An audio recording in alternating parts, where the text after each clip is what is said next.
Hello বন্ধুরা, সবাই কেমন আছো? আশা করি ভালো আছো। তো শুভ সকাল। তো দেখো, এদিকে আমাদের রান্নাবান্না চলছে। এই যে আলু ভাজার জন্য আলু কেটে রেখে দিয়েছি, আর এই যে পুঁই শাক কুমড়ো আলু দিয়ে সবজি হচ্ছে। তো আমাদের উনুনটা দেখো, ইটের উনুন। এখানে আরও বৃষ্টি হয়ে চারিদিকে যা অবস্থা হয়েছে, মানে খুব খারাপ অবস্থা। আর এদিকে দেখো, বাবা দোকানদারি করছে, আর এদিকে সবাই বসে চা খাচ্ছে। তো চারিদিকে অবস্থা খুব খারাপ। দেখো কত গাছপালা আমাদের এখানে, কলা গাছ আছে, কুমড়ো গাছ আছে, কচু গাছ আছে, মানে সব রকম সবজি আর কি এখানে আছে। তো দেখো, আমি বাড়ি যাব, এদিকে কাজ কমপ্লিট, বাড়ি যেয়ে অন্যান্য কোনো কাজ আছে আমার। তো দেখো, আমি এখন রাস্তায় হাঁটছি, রাস্তা দিয়ে। তো সোনামার খাবার নিয়েছি আর দুধটা নিয়েছি।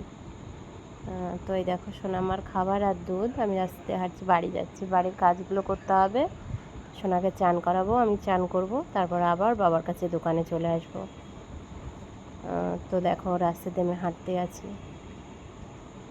তো দেখো, এখানে আবার বাবার কদিন ধরে বলছি, বাবা তোমার মাথার চুলগুলো অনেকটা বড় হয়ে গেছে, তোমার মাথার চুলগুলো কাটতে হবে। তা বাবা বলছে ঠিক আছে, করবো ক্ষণে। তা আমি আবার এদিকে বললাম, না করবো ক্ষণে না, করতে হবে, আজ মানে আজই। তারপর আমি নাপিতকে ফোন করলাম, মানে চুল কাটার লোকটাকে ফোন করেছি। ফোন করে বললো আজকে আমি যেতে পারবো না। আমি বললাম যেতে পারবো না বললে হবে না, বাবার চুলটা কাটতে হবে, অনেকটা বড় হয়ে গেছে, আর সব দিকেই আমাকে খেয়াল করতে হয়। বাবার এদিকে চুল বড় হয়ে গেলে, বাবার জামা কাপড় নোংরা হয়ে গেলে, সেটা আমাকে বলে বলে বলে বলে করাতে হবে। নিজে থেকেই ওনারা করতে চায় না, মানে ছোট ছেলের মতন বাচ্চা। বাবার দেখো কীরকম লাগছে, দেখো চুলটা কাটা হয়ে গেছে, এখন দাড়িটা শেভ করবে। তা বাবা এদিকে হাসছে, বলছে আমি এদিকে এই করছি আর তুমি ভিডিও করছো। আমি বলছি বাবা, আমি এই ভিডিওগুলো করে করে সব আবার ফোনের মধ্যে রেখে দিচ্ছি, যখন তুমি একটু দূরে থাকবে বা কোথাও থাকবে তখন আমি এগুলো বসে বসে দেখব।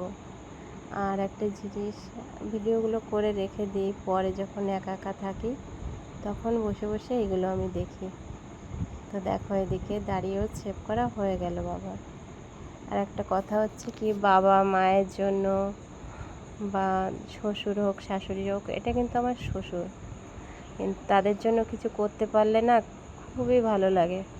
কেননা দেখো, বাবা মা যতদিন আছে ততদিন বাবা মার দিকে খেয়াল করা বা বাবা মাকে একটা জিনিস এনে দেওয়া, বাবা মা কত খুশি হয়। আজকে ছেলে মেয়েদের কত বড় করেছে, কত কষ্ট করে পড়িয়েছে, খাইয়েছে, কত বড় করেছে। আজ বাবা মার কিসে সুবিধা হচ্ছে, কিসে অসুবিধা হচ্ছে, আমরা যদি না বুঝি বা না বুঝবো, তাহলে কে বুঝবে? এখন কেউ আর করবে, কেউ করবে না।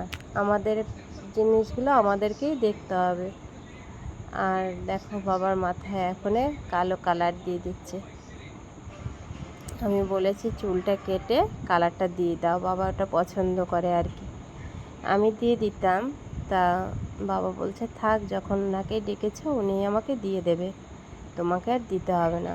আমি জানো বাবার চুল কেটে দিই, চুলে কলপ দিয়ে দিই, দাড়িগুলোকে এই যে উনি শেভ করেছে ওটা আমি নিজেও বাবার জন্য করেছি। আমার মানে এইসব করতে আর কি ভালো লাগে। ঘরে বাচ্চা কাচ্চা থাকলে না, আমি তাদেরকে নিজে মাথার চুল কেটে ন্যাড়া করে দিই, আমার খুব ভালো লাগে। দেখবে আমার ভিডিওতে আছে এরকম, আমার খুবই ভালো লাগে, কেন জানি না, মানে আমার এটা করতে ভালো লাগে আর কি। আমি বলি কোথায় আর যাবে, লকডাউনের সময় তখন আমি কোথাও বাবাকে যেতে দিইনি, আমি নিজে বাবাকে বসে বসে চুল কেটে দিতাম, দাড়ি শেভ করে দিতাম, মাথায় কলপ করে দিতাম। সবাই এদিকে খাওয়ার জ্বালায় কষ্ট পাচ্ছে, আর আমি এদিকে বাবা বসে বসে ওরকম করতাম। মানে আমার ভালো লাগে তাই আমি করি আর কি। এখন কার কী ভালো লাগে আমি জানি না, আমার ভালো লাগে তাই আমি বাবার জন্য বা অন্য কারোর জন্য, মানে আমার বাচ্চার জন্য আমি করি। বাইরের লোকগুলোকে তো আর করি না, আমার নিজের ঘরের কাজ আমি নিজেই করতে পছন্দ করি, বা আমি নিজেই করে দিই। দেখো, দাদা এত সুন্দর করে চুল কেটে দিয়েছে, আর মাথায় এই যে যে কালারটা দিচ্ছে, বারগান্ডি কালারটা, এই কালারটাও বাবার মাথায় দিয়ে দিয়েছে। চুলদাড়ি কাটা হয়ে গেল, এখনে কালারটা দেওয়া কমপ্লিট, প্রায় অল্প আছে এখনে, ওটা দিলে পুরোপুরি কমপ্লিট হয়ে যাবে। তো আমি বাবা বললাম, বাবা বেলাটা চলে গেছে, এখন চান কখন করবে? তা বলছে এটা শুকিয়ে যাক তারপর চান করব। কেননা এখন এই সবে দেওয়া হলো, তো সকাল টাইমটা দিলে ভালো হতো। তা সকাল টাইমটা বলেছি, কিছুতেই রাজি হচ্ছিল না। তা আমি ফোন করাতে উনি যখন এসে গেছে তখন আর মানে না করেনি, তখন করলো। আসলে সবসময় উনি ইয়ে করে না, দেখে না যে কী হচ্ছে না হচ্ছে, আমাকে জোর করে করেই করাতে হয়। এদিকে দেখো দেখিয়ে দেখিয়ে দিচ্ছি কোথায় কোথায় কালো হচ্ছে, কোথায় কোথায় সাদা আছে, কোথায় কোথায় কী আছে, সব বলে বলে দিচ্ছি আর কি। আর এদিকে ওই নাপিত দাদা বলছে, বৌদি তুমি কি করছো? আমি বলছি কী করবো, বসে বসে ভিডিও করছি তোমাদের। বাবা এদিকে চুল কাটছে, তুমি মাথা চুল কেটে দিচ্ছ, এদিকে কালার করে দিচ্ছ, এগুলো আমি ভিডিও করে করে রেখে দিয়েছি। দেখো শেষমেশ আর বেশি নেই, অল্পই আছে আর কি, পুরো কমপ্লিট হয়ে গেছে। আর যেটুকু আছে আমি বলছি ভালো করে ওইটুকু দিয়ে দাও, দেখো আর নেই, হয়ে গেছে। তাই বললাম ঠিক আছে, এখন তো আর আমার টাইম নেই, আমি এবার বাড়ি যাব, সোনাকে খাওয়াবো, ভাত খাওয়ানো হয়নি সোনাকে, অনেকটা বেলা হয়ে গেছে। ওই জন্য আমি বললাম ঠিক আছে বাবা, তুমি এবার সব কিছু ওখান থেকে গুছিয়ে নিয়ে চলে আসো, আমি তাহলে এবার চলে যাব। তা বাবা এদিকে দেখছি যে না, এখনও পুরো কমপ্লিট হয়নি বাবার, এই যে এখনও পর্যন্ত গোঁফটা কাটার আছে, এইটা পুরো ঠিক করে আমি বলছিলাম ওখানে একটু কালারটা দিয়ে দাও, তা বলছে, বাবা বলছে না আমি ওইটা নেব না, আমি মাথায় এটা নিয়েছি, এটাই নেব না। আমি বলছি বেশ ঠিক আছে, ছেড়ে দাও তাহলে। তা আমি ঠিক আছে, ওই দিকটা দিয়ে ভালো দেখা যাচ্ছে না বলে আবার এই দিকটায় আমি এলাম। তা চলো বন্ধুরা দেখো, হচ্ছে পুরোপুরি বাবা কমপ্লিট হয়ে গেছে।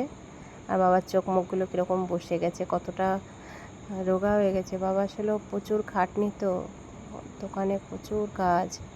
তো দেখো বন্ধুরা, এখন আমি সন্ধ্যাবেলা দাঁড়িয়ে দাঁড়িয়ে এদিকে আটা মাখানো হয়ে গেছে, কিছুটা মনে হয় রুটি করাও হয়ে গেছে আমার। এখন আর কটা লেচি কাটছে, এবার এই কটা হলে করে একটু বসবো, অনেকটা টাইম দাঁড়িয়ে আছি। তো দেখো এখন ওদিকে রুটি করাও হয়ে গেল, বিক্রিও হয়ে গেছে, এখন বাড়ি চলে যাব, সব কিছু গোছাচ্ছি। তা এর ভিতরে আবার দাঁড়িয়ে দাঁড়িয়ে গল্পও করছি। তো দেখো হচ্ছে